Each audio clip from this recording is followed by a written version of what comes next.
আমরা প্রাকৃতিক দুর্যোগ এবং যে রাজনৈতিক পরিস্থিতি যেভাবে আসলে বিরাজমান করছে, এই অবস্থায় প্রতিটি পরিবার, প্রাপ্তবয়স্ক অথবা শিশু সবাই আমরা একটা আতঙ্কিত অবস্থায় আছি। বড়দের মধ্যে যেটা হয় আমরা হয়তো শেয়ারিং অথবা নিজেদের ইমোশন বা আবেগগুলো প্রকাশ করতে পারি, সেটা ভয়ের হোক বা আতঙ্কের হোক।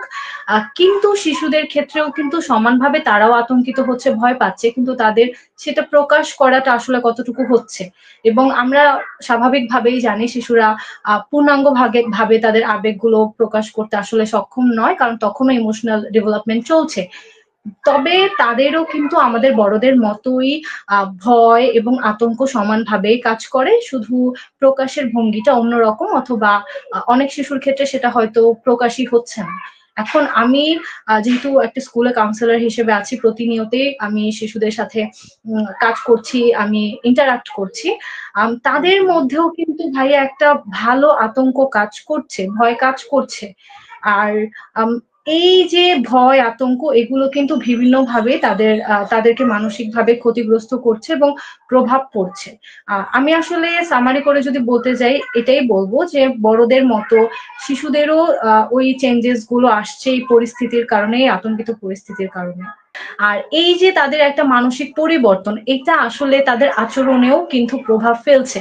এখন আমরা তাদের আচরণ দেখে বুঝতে পারবো যে তাদেরকে কতটুকু ক্ষতিগ্রস্ত করেছে, অথবা কতটুকু তাদের মানসিকভাবে তাদের উপরে প্রভাব পড়েছে। যেমন বলতে পারি, আমি যেহেতু বাচ্চাদের সাথে সেশন নিচ্ছি অথবা তাদেরকে ক্লাসরুমে অবজারভেশন করছি, দেখা যাচ্ছে অনেকে রাতে ঠিক মতো ঘুমাচ্ছে না বা কোয়ালিটি স্লিপ হচ্ছে না, কারণ আমাদেরও সেম অবস্থা, কখন ভূমিকম্প হলো, এই বুঝি হলো, এই বুঝি কেঁপে উঠলো। সেম এই জিনিসগুলো বাচ্চারাও এক্সপিরিয়েন্স করছে।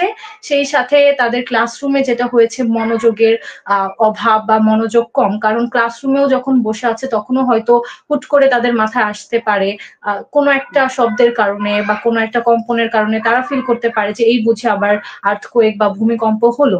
সেই সাথে তারা যখন বাইরে প্লেগ্রাউন্ডে হাঁটাচলা করছে অথবা করিডোরে ঘোরাফেরা করছে, তখনও হয়তোবা তাদের মধ্যে শঙ্কাটা কাজ করছে।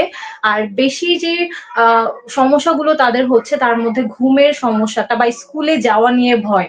স্কুলে যাবে কারণ বাসায় সে তার বাবা মার কাছে থাকছে, সেখানে সে হয়তো আরেকটু বেশি নিরাপদ বা সেফ ফিল করছে।